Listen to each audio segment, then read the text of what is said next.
I assist about 130 companies with early alerter projects in sub-Saharan Africa. So I speak good French, practical Portuguese, and a couple of other things. And where I'm coming from is more what's actually going on the ground. And I'd just like to say that this conference is the CEO Investment Climate Summit and Business Leader Awards is really opportune because we are seeing effectively the third scramble for Africa. The first one in the 1880s with the drawing of the colonial borders, those ridiculous borders we have to deal with as Africans. And then in the 1960s with the wave of independences and against the backdrop of the East-West conflict. And today I've just returned from Mozambique, from Pemba, and also the new copper belt in Zambia. And I have never in my 30 years of running around my continent ever seen a project flow like today. Not only a project flow in numbers, but also quality. If you stand there on the Nacala airport and you're standing there with Odebrecht, the Brazilians who are building the Nacala airport, and you know the projects are happening. It's not theory. It's not those old things about, well, you know, maybe it's going to happen. And people used to often say to me, well, Paul, you know, you're so optimistic.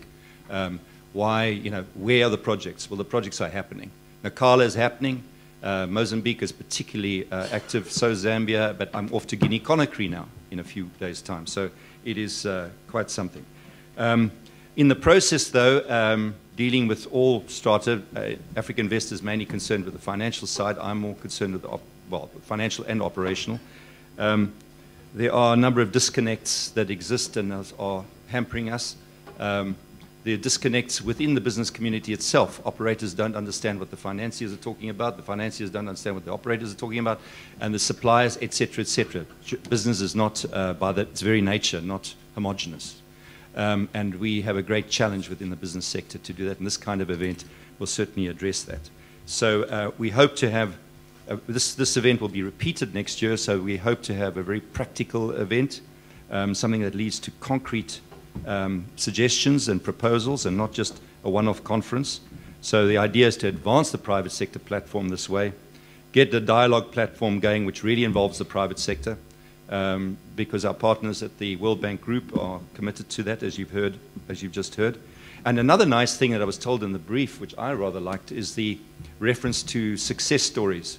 You know, it's about time we actually showcase some of the success stories that have happened in Africa. I'll give you a little example. I was in Juba in South Sudan, and I was really, really impressed with South African breweries SAB Miller is doing there. Obviously, they produce beer, but they also produce water, which is supplied to much of the Juba population, and I was very impressed with that. CSI programs are very, very important as we go into Africa. We have a huge responsibility. So we want to generate consultative content to inform the upcoming African Investor Heads of State Council meeting scheduled for the upcoming African Union Summit as well. Doing business in Africa, you can't afford to be without Africa Investor.